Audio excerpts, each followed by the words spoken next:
한동훈 지도부가 출범했습니다. 한동훈 대표는 어떤 정치를 하고 싶어 하는 걸까요? 검사 한동훈, 법무부 장관 한동훈에 이어 오늘은 정치인 한동훈을 집중 해부해 보겠습니다. 함께 공부할까요? 안녕하세요. 동행가 뉴스터디 동정민 앵커입니다. 한동훈 지도부가 구성이 됐습니다. 이쪽에 쫙 최고위원들과 앉아있는 모습 보이죠?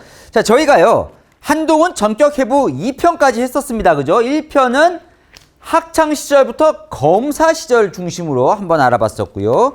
2편은 법무부 장관 한동훈과 비대위원장 때 상황까지 살펴봤습니다. 자, 오늘은요, 3탄입니다.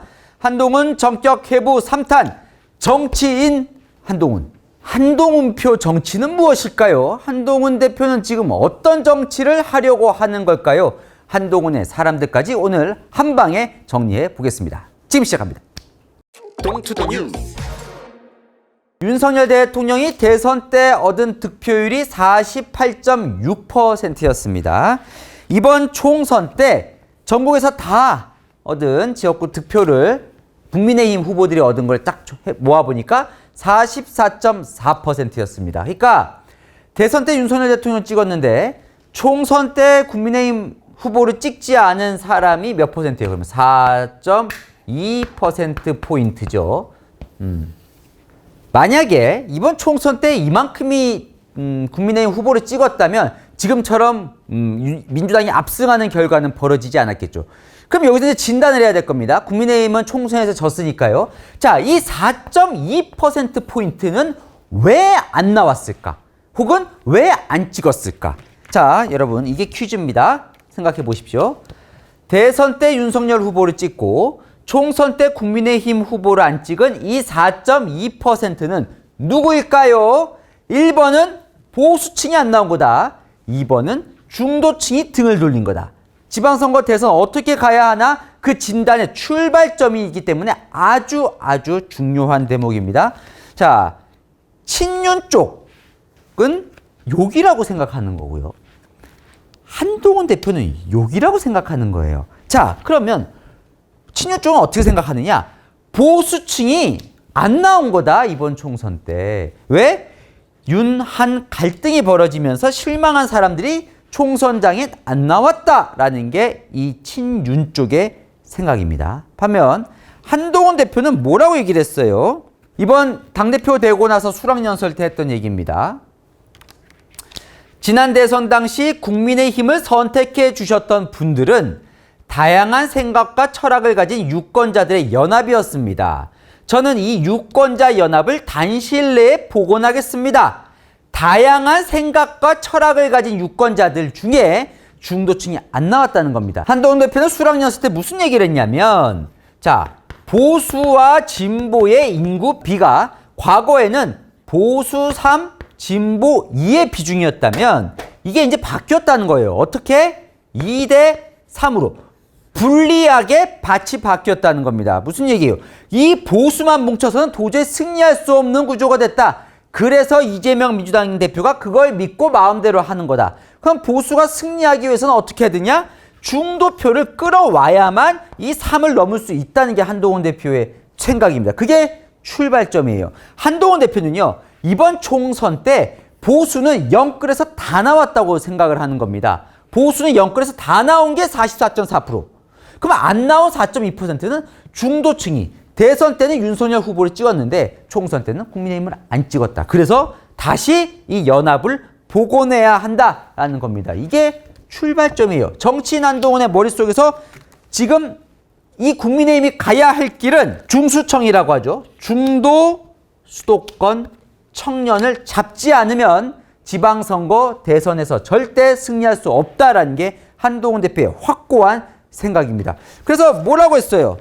취임 첫날, 민심과 국민 눈높이에 반응하겠습니다. 미래를 위해 더 유능해지겠습니다. 외연을 확장하겠습니다라고 얘기하는 거예요. 이게 왜 중요하냐?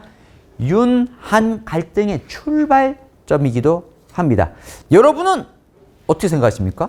어느 쪽에 더 동의하십니까? 어쨌든 한동훈 대표의 진단은 이것이에요. 자, 배경 설명 드렸습니다. 디테일하게 들어가 보겠습니다. 자, 여러분 이제 한동훈 대표가 여당 대표가 됐습니다. 그죠? 당과 정부가 이 정책, 민생과 관련해서 어떤 생각을 갖고 있냐? 한동훈 대표의 생각이 아주 중요해졌습니다. 자, 외교안보 정책과 관련해서 말씀드리겠습니다. 일단요. 한미 동맹과 관련해서는 윤석열 정부를 아주 높게 평가합니다. 윤석열 정부는 한미 공조를 핵 동맹 수준으로까지 차원이 다르게 확장시켰다. 윤석열 대통령이 맺은 워싱턴 선언에 대해서 상당히 높게 평가를 하고 있고요. 한일 관계에 대해서도 윤석열 대통령이 한일 관계에 동의하는 편입니다. 자, 민주당은 한일 관계가 너무 굴욕적이다라고 비판하지만 한동훈 대표는 윤석열 대통령 쪽이에요. 과거사에 집착하지 말고 미래로 가야 한다. 토론에서 한일 FTA도 체결해야 된다. 한일 간에 협력할 것이 많기 때문에 한일 협력 쪽에 더 방점이 찍혀 있고요. 북한과 관련해서도 명분과 실리를 다 갖는 원칙 있는 대북 정책을 해야 된다. 대북 기조와 관련해서 민주당처럼 대화와 뭐 이런 것보다는 원칙과 있는 강경론 쪽에 조금 더 힘이 실려 있는. 그 결국은 외교 안보와 관련해서는 윤석열 정부와 전혀 차이점이 별로 없어 보입니다. 일단 현재로는요. 두 번째, 경제산업 정책은요. 시장 경제주의를 함께 하는 거에 있어서 이 부분에 있어서도 윤석열 정부와 큰 차이가 없어 보여요. 일단 원전 생태계 복원과 관련해서는 무너져버린 원전 산업을 재건해서 이번에 체코 원전 수주한 거에 대해서 윤석열 대통령에게 감사한다. 자, 원전 생태계 복원에 대해서는 대통령과 같은 생각. 또 이 파업과 관련해서도 화물연대 등 불법적인 파업에 단호히 대처해야 하고 불법에 대한 대응 원칙을 세웠다. 이때는 본인이 법무부 장관으로 윤석열 대통령과 함께 했었으니까요. 노사관계에 있어서 엄정한 원칙을 세우는 데에서도 찬성을 하고 있습니다. 그 외에 금융투자소득세 폐지 부분이라든지 AI 반도체, 대통령도 관심이 많고 한동훈 대표도 관심이 아주 많습니다. 그래서 국회에서 규제를 원샷 해소해야 된다라는 데 힘을 싣고 있기 때문에 경제산업정책도 윤석열 정부와 큰 방향에서 차이가 없습니다. 자, 저출산 정책과 관련해서 특히 한동훈 대표가 관심이 아주 많아요. 법무부 장관 시절부터 관심이 많은데 일단 한동훈 대표는 저출산과 관련해서 출산율을 높이는 게 쉽지 않다고 생각을 합니다. 본인이 법무부 장관 시절에 독일을 비롯해서 다른 선진국들도 다녀보니까 다른 선진국들도 이 출산율 때문에 고민이 많다는 거예요. 자, 한동훈 대표는 이런 말도 해요. 이게 독일 관련해서 유럽에서 출산율이 높다. 우리보다 높긴 하지만 그들도 실제로 유럽 그 순수 혈통이 높아지는 게 아니라 이민자들이 많아져서 이민자들이 2세, 3세를 많이 낳으면서 출산율이 높아지더라. 막상 가보니까. 결국 우리도 외국인 노동자를 들여오지 않고는 이 노동력을 다 채울 수 없다라는 데 한동훈 대표가 생각을 갖고 있습니다. 그래서 한동훈 대표가 이 외국인 노동자들을 어떻게 할 거냐. 그래서 이제 이민청 부분도 하겠다고 지금 계속 얘기를 하고 있죠. 그런데 또 그러면 외국인 노동자들이 최저임금제도를 그대로 우리나라 수준으로 맞춰줄 거냐. 한동훈 대표는 외국인 노동자의 경우에는 최저임금을 좀 낮추는 차등화하는 거를 고민 중인데 그게 또 ILO 국제협약에서 차별 금지를 우리가 조약을 맺었기 때문에 그것도 쉽지 않더라. 거기에 대한 고민이 상당히 많습니다. 한동훈표 정책에 있어서 상당히 중요한 부분이기도 하고요. 자, 네 번째, 연금개혁과 관련해서는 대통령과 조금 생각이 다른 것 같아요.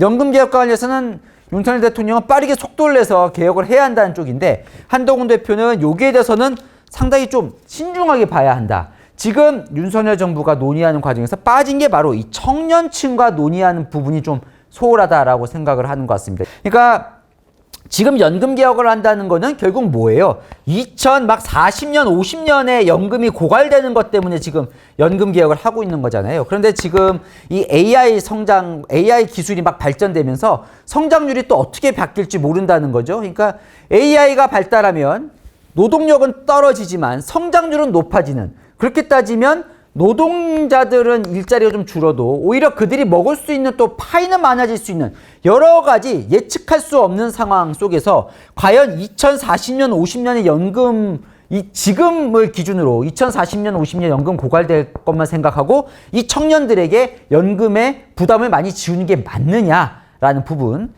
자, 결국은 청년들이 이 연금 개혁과 관련해서 함께 의견을 나누고 거기에 동의를 해주지 않는 이상 이 연금 개혁이라는 것 자체가 별로 소용이 없는 개혁을 하게 되는 거 아니냐. 이 부분에 있어서 한동훈 대표는 고민이 많은 것 같습니다. 이 부분에 있어서는 속도를 내야 된다는 윤석열 정부와 좀 속도보다는 제대로 논의 구조를 가져가서 제대로 만들어야 한다는 데 있어서는 한동훈 대표가 조금 생각이 다른 것 같습니다. 어쨌건요. 뭐 그렇다고 연금 개혁을 하자 말자는 건 아니에요. 또 한동훈 대표가. 그러니까 무슨 얘기를 드리고 싶냐면 이 정책과 관련해서 한동훈표 정책과 윤석열 표 정책이 큰 차이가 없는 것 같습니다. 지금까지 얘기를 한 거에 따르면 한동훈 대표도 이렇게 얘기를 합니다. 함께 세운 윤석열 정권은 이미 유능하다. 다만 국민의 사랑을 받기 위해 더 경청하고 더 설명하고 더 설득하겠다. 결국은요.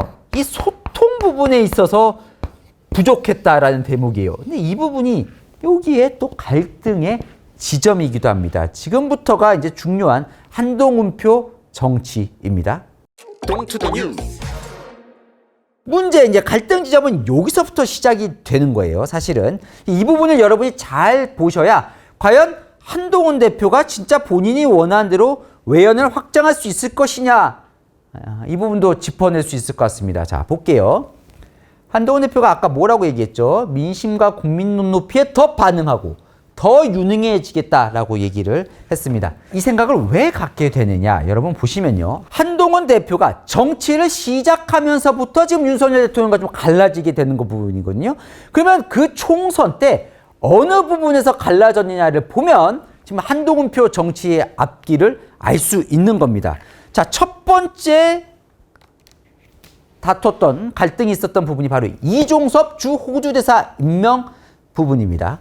그러니까 한동훈 대표는 왜 굳이 이종섭 전 국방부 장관을 총선 때 호주대사로 임명하면서 오히려 최상병 사건을 키웠다고 보는 거죠. 한동훈 대표는 최상병 사건과 관련해서 국민들이 아픔을 갖고 있는데 여기에 대해서 감안하지 않고 임명한 자리다. 이것은 이제 갈등 지점이 벌어졌잖아요. 그래서 한동훈 대표는 사퇴를 하는 게 좋겠다라고 의견을 냈고 결국은 사퇴까지 가기도 했지만 한동훈 대표는 이 최상병 사건에 대해서도 최상병 사건 그 자체가 아니라 수사 외압 자체가 아니라 그 당시 상황에서 충분히 국민들에게 그 설명하지 못한 부분 때문에 이 최상병 사건이 키워졌다 이런 생각을 갖고 있기 때문에 결국은 이것도 국민 눈높이에서 마치 못한 일을 했다 이렇게 보는 것 같습니다. 두 번째도 마찬가지예요.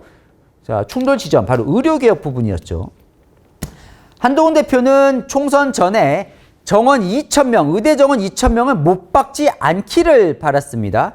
네, 윤석열 대통령은 2,000명을 포기하지 않고 밀어붙였죠. 대국민 담화까지 하면서요. 한동훈 대표는 의료개혁 자체에 대해서나 정책에 대해서는 찬성하지만 조금 더 민심을 받아들여서 이게 너무 밀어붙였을 때 의료 쪽에서 공백이 벌어질 수 있고 또 의료계 쪽에서 반발을 하고 있으니 뭔가 되는 방향으로 조금 더 갔었어야 됐다. 속도 조절을 하고 이들의 마음도 좀 다독거리는 작업. 그리고 의사와 함께 의대 정원도 좀 논의할 수 있는 구조를 만들어야 되는데 너무 밀어붙였다라는 생각을 한동훈 대표는 하고 있는 것 같습니다.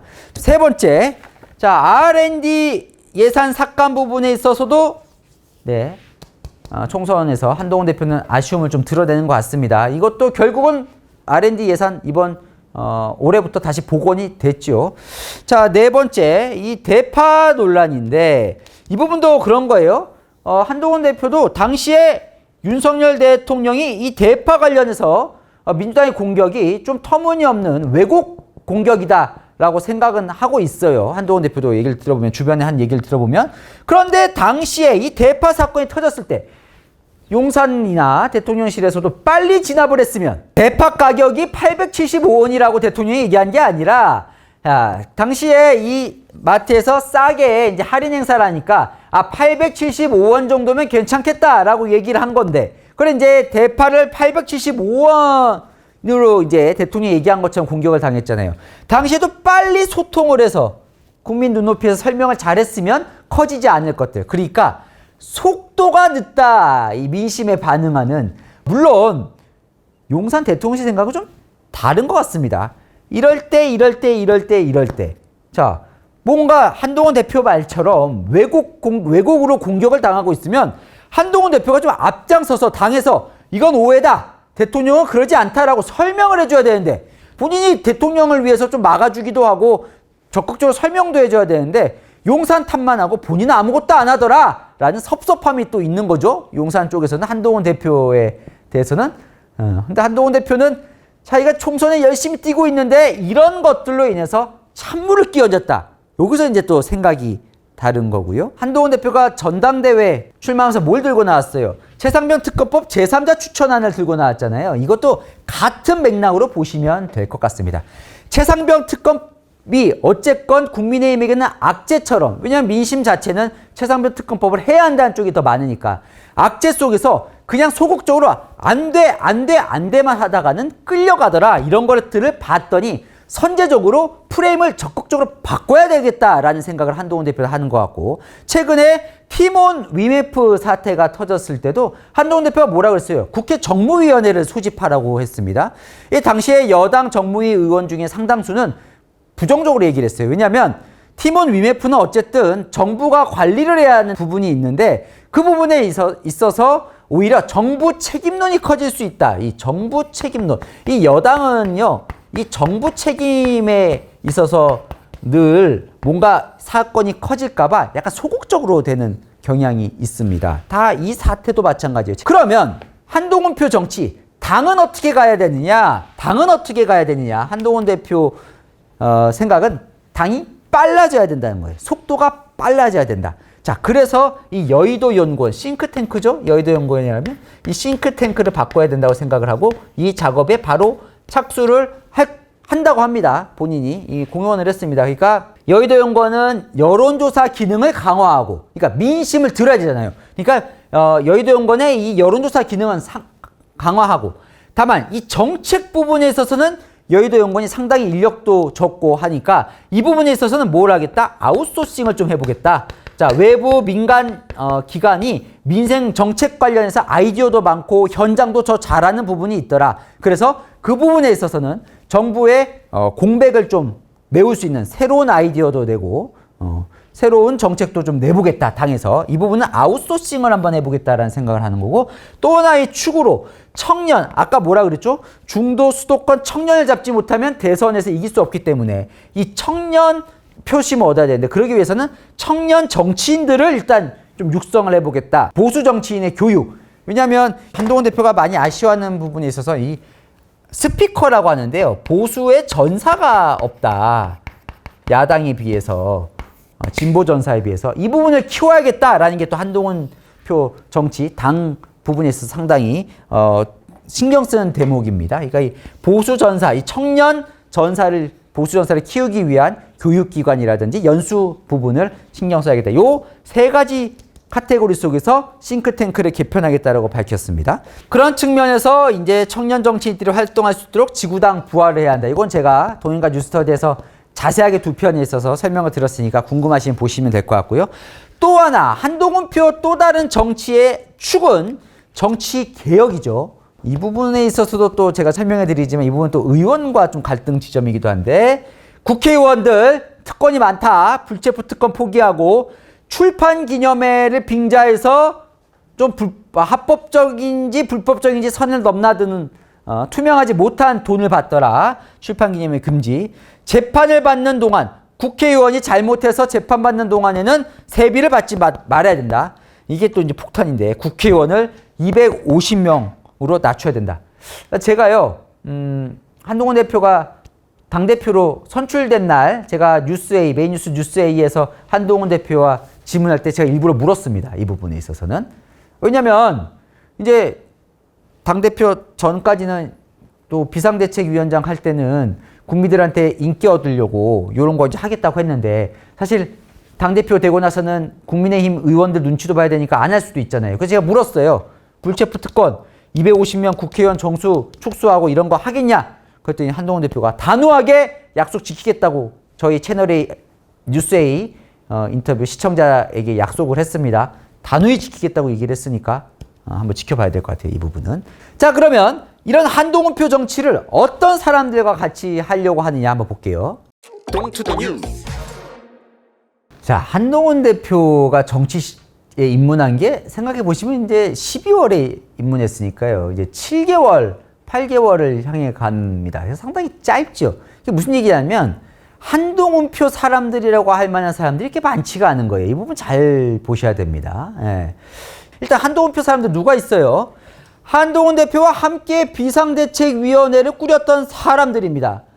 이들은 자연스럽게 한동훈 표 사람들이 되는 거죠. 한동훈 대표가 정치에 입문할 때 같이 했던 사람들. 자, 예를 들어 지난 총선 때 장동혁 사무총장, 이번에 러닝메이트로 함께 전당대회에 출마해서 수석 최고위원이 됐습니다.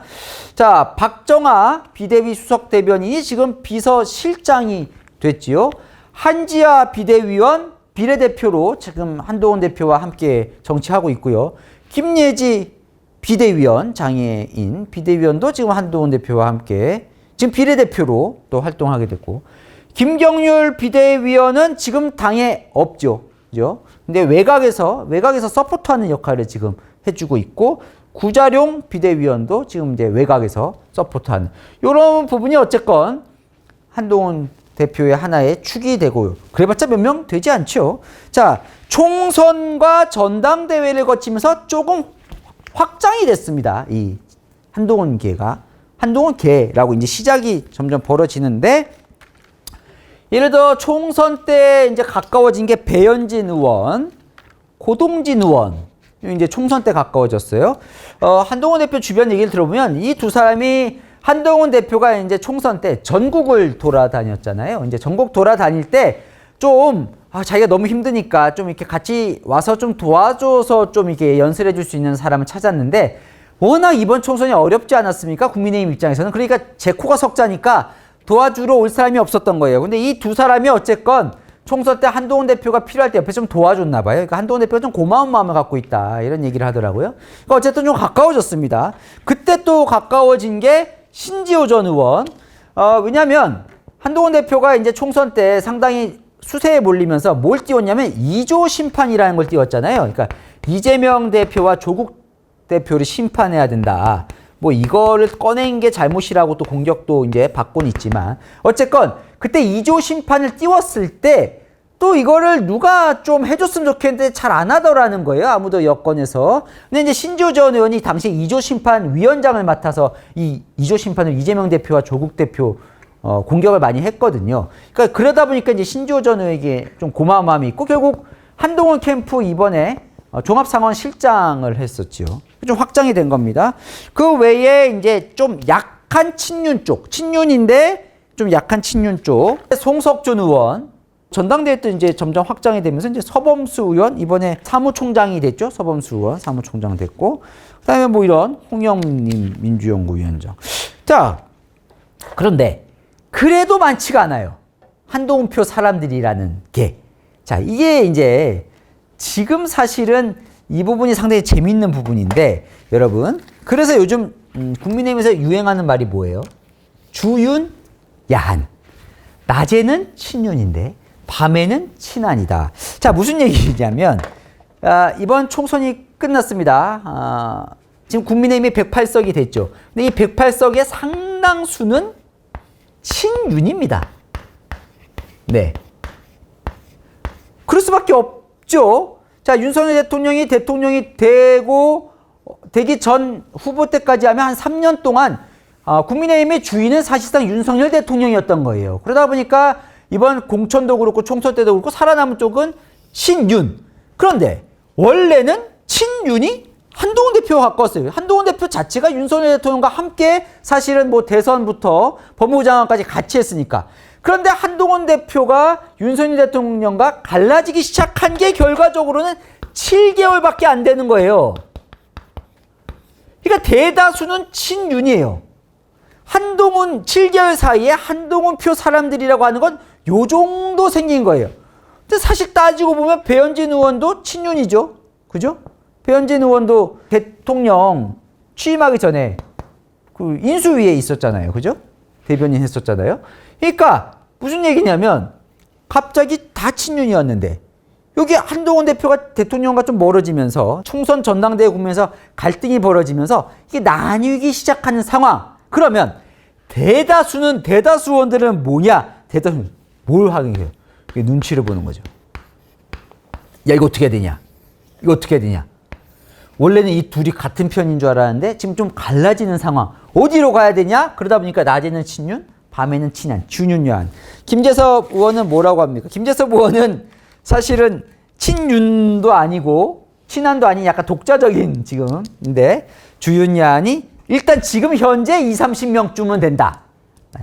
가장 곤란한 사람이 예를 들어 주진우 의원인데 주진우 의원 같은 이런 게 이제 대표적인 사례인데 제가 예전에 윤석열 대통령의 찐윤 4인방을 제가 동행가 뉴스터디에서 설명해 드린 적이 있습니다. 그 조회수가 100만이 넘은 상당히 많은 게 있었던 컨텐츠인데 그 찐윤 4인방 중에 한 명이 주진우 당시에는 용산 대통령실의 법률 비서관이었어요.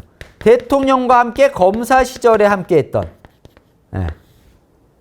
그런데 그 사이에 주진우 의원이 법률 비서관에서 나와서 국회의원이 됐어요. 그런데 주진우 의원이 또 누구랑 친해요? 한동훈 대표 친해요.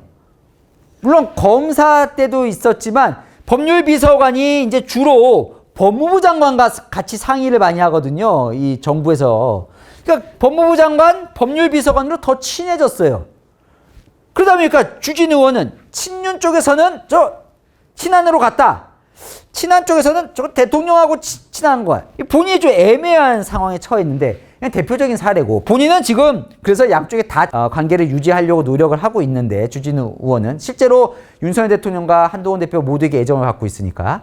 그런데 어쨌건 애매모호해진 사람들이 많은 거예요. 이 부분들이 대부분의 강성 친윤과 강성 친한을 제외한 대부분의 의원들은 이제 앞으로 어디로 갈 거냐. 이 부분 상당히 이제 또 궁금해지는 대목이기도 하지요. 자, 그러면 다 같이 가면 되잖아. 윤석열 대통령하고 한동훈 대표와. 자, 이 부분에 있어서도 쉽지 않은 한동훈표 정치의 또 고민으로 마지막 넘어가 보겠습니다. 자, 한동훈표 정치 마지막은 이걸로 정리를 할 수밖에 없을 것 같습니다. 결국은 윤석열 대통령과 어떻게 향후 가게 될 것이냐. 한동훈표 정치의 성패는 결국은 여기서 갈릴 수밖에 없는 구조일 것 같습니다. 자, 두 사람 만났을 때 이게 손 꼭 붙잡고 있죠. 한동훈 대표에게 전당대회 내내 공격이 쏟아졌습니다. 윤석열 대통령과 신뢰가 무너졌는데 과연 여당 대표가 되면 잘 당을 운영할 수 있겠느냐. 그때마다 한동훈 대표가 뭐라고 답을 했습니까? 목표가 같기 때문에 우리는 같이 갈 수밖에 없다라고 얘기를 했습니다. 그게 무슨 말이에요? 자, 맞는 말이죠. 자, 보십시오. 윤석열 대통령의 목표는 뭐예요? 윤석열 정부의 성공입니다. 그죠? 성공한, 역사적으로도 또 나라를 위해서도 성공한 정부를 만들어야 돼요. 한동훈 대표의 목표는 뭡니까? 여당 대표잖아요. 정권 재창출입니다. 뭐 본인이 대통령이 되면 제일 좋겠지만 어쨌든 여당 대표이기 때문에 본인 입장에서는 정권 재창출을 해야 돼요. 자, 이게 무슨 말이냐? 이게 무슨 말이냐? 자, 만약에 둘이 갈라진다고 생각을 해보십시오. 뭐 일각에서는 뭐 예를 들어 뭐 대통령이 탈당한다는 시나리오도 얘기를 하잖아요. 뭐 강성 친윤 쪽에서 일부가 나온다고 하는데, 자, 그러면 어떻게 돼요? 만약에 탈당을 했다고 생각해 보십시오. 윤석열 정부가 성공할 수 있을까요? 그죠? 여당이 없는 상황에서 윤석열 대통령은 무슨 수로 국회에서 법을 통과시킵니까? 지금도 법이 잘 안 되는데. 그죠? 거대 야당. 근데 심지어 소수 여당도 떨궈지고.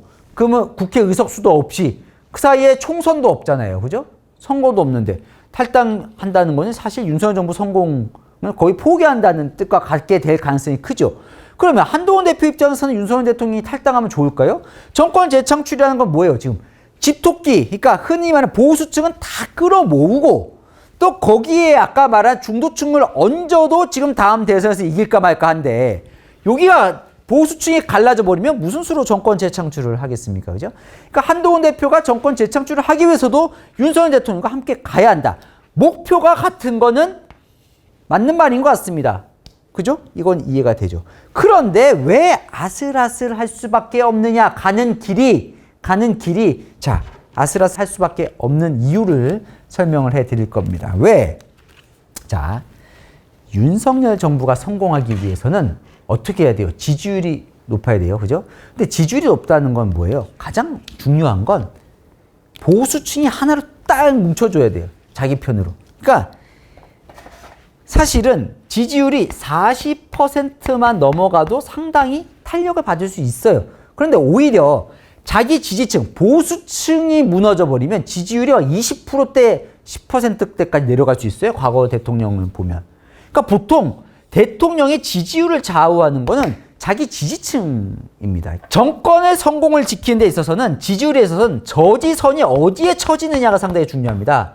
30%에서 처지냐? 30%, 40%만 넘어가도 일단 정권을 운영하는 데 있어서 상당히 힘을 받을 수 있어요. 정권 재창출은요, 40%만으로는 정권 재창출을 할 수가 없습니다. 대선에서 이기기 위해서는 뭐예요? 아까 윤석열 대통령 몇 퍼센트 얻었어요? 48% 얻었잖아요. 50% 가까운 득표를 해야만 정권이 재창출돼요. 1%, 한 표라도 지면 재창출이 안 되니까요. 그러니까 한동훈 대표는 어디로 갈 수밖에 없어요? 중도층을 가져올 수밖에 없는 겁니다. 계속 외연을 확장해야만 정권이 재창출되는 거예요. 일단 기본적으로 여기서부터 출발점이 좀 다르죠. 자, 두 사람의 또 하나의 걸림돌 뭐예요? 결국은 서로를 향한 배신감이죠. 윤석열 대통령은 20년 동안 같이 지냈고 또 본인 밑에서 한동훈 대표가 검사 생활을 했잖아요. 거기다가 사실 사적으로 워낙 친해서 밥도 많이 먹고 또 뭐 김건희 여사가 해외 나가면 넥타이도 사주고 또 불고기도 같이 해 먹이고 하면서 서로 가족처럼 지냈는데 어떻게 너가 나한테 이럴 수 있느냐. 윤석열 대통령. 한동훈 대표 입장에서는 아니 그렇게 뭐 같이 생활을 했는데 어떻게 내가 비대위원장이 됐는데 나한테 사퇴를 하라고 그러고 나한테 뭐라고 할 수 있느냐. 둘 다 총선을 지나면서 서로를 향한 배신감이 여전히 있어 보이죠? 이거는 뭐 주변 얘기를 들어보면 꽃길을 가기 어려운 이유는요. 권력의 속성 때문인 것 같습니다. 현재 권력과 미래 권력은요. 늘 충돌하기 마련입니다. 그런데 여기서 또 새로운 지금 충돌 지점은 뭐냐면 보통은 현재 권력과 미래 권력이 받으면 미래 권력 쪽으로 힘이 쏠릴 가능성이 상당히 높습니다. 왜냐하면 국회의원은 다음을 생각하죠. 다음 지방선거 공천, 또 그 다음 자기 총선 공천. 미래에 나한테 도움이 될 사람이 누구냐. 사실은 당원이나 국민들도 대부분 역대를 보면 미래에 과연 우리는 어디로 가야 되느냐에 더 관심이 많기 때문에 쏠리는데 이번엔 특수한 경우가 왜냐면 윤석열 대통령이 임기가 많이 남았어요. 아직 임기 반환점도 돌지 않았습니다. 현재 권력이 국권이 지금 지키고 있는 상황에서 미래 권력이 너무 빨리 등장한 꼴이 된 거예요. 이것도 사실 정치권에 상당히 유례없는 일인데 그러다 보니까 현재 권력과 미래 권력은 늘 충돌할 수밖에 없습니다. 그러니까 역대 정권에서 보면 사실 반환점 돌기 전까지는 차기 대선 주자라는 말 자체가 여당 내에서는 금기어처럼 되어 있습니다. 왜냐하면 현재 권력에게 해가 될 수 있는 부분이기 때문에. 근데 어쨌든 너무 빨리 등장한 상황. 자, 예를 들어서 지금 이번 주에 충돌 지점이 정점식 정책위의장. 이런 게 대표적이에요. 사실 정책위의장 자리가 뭐 중요한 자리라면 중요한 자리지만 또 국민들은 잘 관심이 없는 정책위의장 자리인데 왜 이렇게 이게 힘겨루어야 되냐. 그 주변에서 자, 여러 가지 얘기가 나오는 거예요. 현재 권력 쪽에서는 자, 이번에 한동훈 대표에게 기싸움에서 밀리면 앞으로 계속 끌려갑니다. 이번에 확실히 한동훈 대표 쪽에서 용산 권력 아니면 친윤 권력, 주류 권력이 살아있다는 걸 보여줘야 됩니다. 라고 하는 권력이 층이 있는 거고. 한동훈 대표 주변에서는 이번에 밀리면요. 계속 윤석열 대통령에게 끌려갑니다. 그러면 이번에 한동훈 대표 63% 득표했는데 그 득표에 기저에는 뭐가 있다고 한동훈 대표가 맨날 얘기를 해요. 뭐라고? 변화. 그 변화의 기저는 뭐예요? 윤석열 대통령에게 그냥 끌려가는 수직적 당정 관계가 아니라 당이 수평적으로 뭔가 이제 대등하게 가야 하는 그 변화의 민심을 여기서부터 밀리기 시작하면 못 끌고 갑니다. 라는 미래 권력 주변의 세력들이 생기는 겁니다. 여기 제가 자석이 있는데 또 깜빡하고 심취하다 보니까. 자, 한동훈표 정치는 제가 정리를 해 드릴 텐데. 자, 결국 변수는 이거예요. 한동훈 대표는요, 지금 가진 거라고는 이거밖에 없습니다. 맞죠? 여당 국회의원 대부분은 친윤이에요. 본인이 지금 믿을 건 지지율밖에 없어요. 그래서 지금 뭐라고 공격해요? 팬덤 정치 안 된다라고 지금 친윤 쪽에서 공격을 하잖아요. 결국 그 팬덤이라는 게 뭡니까? 국민 지지율, 당원 지지율밖에 없는 거예요. 근데 본인은 이걸 무너뜨리면 본인의 정치적 기반이 완전 와르르 무너지는 거예요. 왜냐면 아무것도 없으니까. 그러다 보면 뭐예요, 점점? 민심을 향해 갈 수밖에 없는 거죠. 중도층 민심을 향해. 여론을 향해 갈 수밖에 없는 겁니다. 근데 그러다 보면 어떻게 해요? 정부와 또 갈등이 벌어지는 거. 근데 요걸 어떻게 할 거냐. 그러면서도 의원들의 장악력도 높여야겠죠. 당 대표인데. 여당 대표인데 건건이 의총 가서 여당 의원들하고 싸울 수는 없지 않겠습니까? 여당 의원들은 한동훈 대표 있잖아. 뭐 밥도 잘 안 먹는 것 같고 전화도 잘 안 하는 것 같고 이런 얘기 많이 하죠. 스킨십 이런 부분. 여당 의원들을 과연 다 장악할 수 있는 거냐.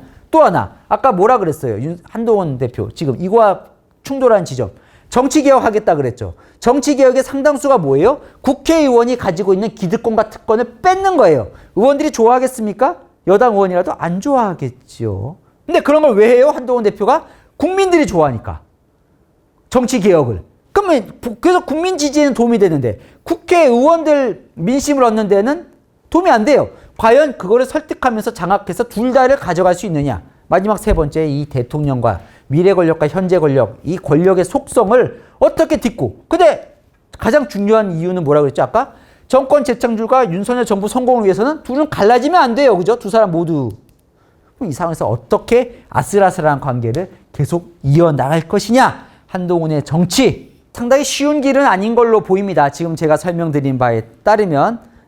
근데 한동훈 대표가 이걸 딛고 일어서면 차기 대선 주자로 계속해서 가는 거고 여기서 무너지면 본인은 이제 한동훈 표 정치는 실패하는 상당히 본인으로서는 도전에 처해 있다고 보시면 될 것 같습니다.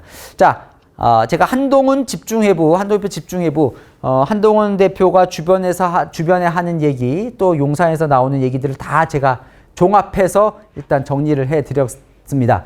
한동훈 집중회부는 또 어쨌든 지금 여당의 가장 아주 중요한 한 축이기 때문에 한동훈 정치인 한동훈의 이야기는 또 다음에 또 정리해서 한번 또 정리해 드리겠습니다. 자, 여러분 지금부터가 중요합니다. 내일입니다. 내일. 자, 이번 편이 199회. 내일이 드디어 200회입니다. 200회. 자, 200회, 100회 약속을 지키고자 내일 오후 3시, 일요일 오후 3시부터 라이브 생방으로 여러분과 함께 만납니다. 깜짝 게스트로 탑10 김종석 앵커.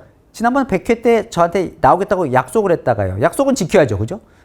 지켜야 되니까 이제 나올 겁니다. 지난 200회 동행과 뉴스터디 시청자분들과 함께 200회도 한번 돌아보고 또 앞으로 조금 바뀌어요. 뉴스터디가 어떻게 바뀔지 청사진도 좀 공개해드리고 여러분과 자유롭게 소통하는 그런 시간 가지려고 합니다.